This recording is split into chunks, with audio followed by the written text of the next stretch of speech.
About a month ago, an invitation arrived in my mailbox for Vinexpo Asia 2026, one of the most exciting events of the year for wine lovers. It gathers not only some of the world's most prominent wineries, but also a number of newer names that are not always easy to find in local wine shops or restaurants. As my curiosity drew me back to the fair, it also occurred to me that I had not written about wine and champagne for quite some time. So, as a prelude to this new wine series, I would like to begin with one of my favorite champagne houses, which I had the pleasure of revisiting at Vinexpo Asia this year. It was entirely unexpected to come across the booth of Champagne Drappier, the respected family-owned champagne house from Urville, at Vinexpo Asia this time.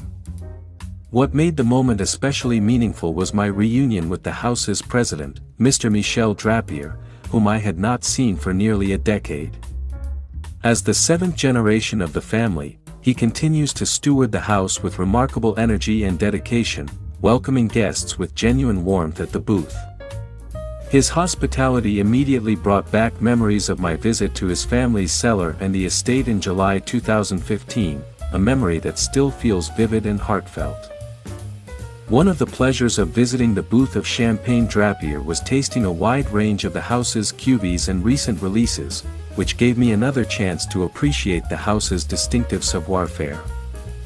Although I had previously written about this champagne house back in 2014 and their impressive Charles de Gaulle champagne, this visit offered a broader encounter with its range, including newer still wines that reflect the house's innovative spirit. I also learned more about the Maison's updated branding, including the understated and refined label designs developed with creative input from Michel's children, as seen in special cuvées such as Perpetuite and Permission. These details give the collection a more contemporary edge while remaining faithful to the house's heritage. Among the champagnes I tasted, two of them stood out in particular. The first was Grande Sendrée Millesime Brut 2012, whose elegant Louis XV bottle and label evoke a certain Belle Époque sensibility interpreted through a modern lens. Composed of 55% Pinot Noir and 45% Chardonnay, with aging in casks, this vintage offers a layered, structured, and refined profile. On the palate, it unfolds with remarkable grace, bright fruit, sparkly mineral, and a subtle spiciness and toasty depth that makes it both concentrated and poised. It is the kind of champagne that can be enjoyed beautifully on its own, even without food pairing. Its buttery texture and complexity create an experience that feels almost like reading a forgotten fairy tale, elegant, dreamlike, and subtly captivating.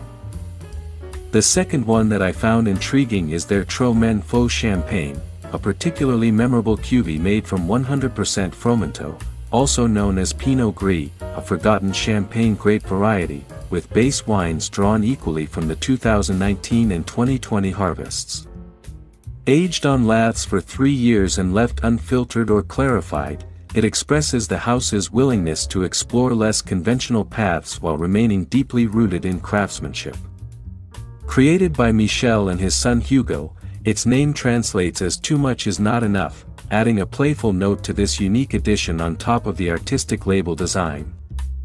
In the glass, it reveals a golden hue and a rich yet graceful character, with notes that suggest white flowers, apricot, pineapple, and a hint of honey and mirabelle.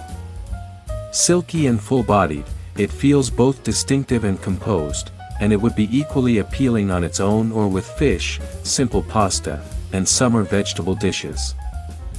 These are the kinds of champagne that deserve a place in a collector's cellar, especially for those who already have an affection for this house and its style. It remains a champagne house that honors tradition while still leaving room for creativity, diversity, and innovation. That balance is precisely what makes it so compelling. It is rather like reuniting with an old friend you have not seen for a decade. The bond remains steadfast, yet there are still new surprises to discover.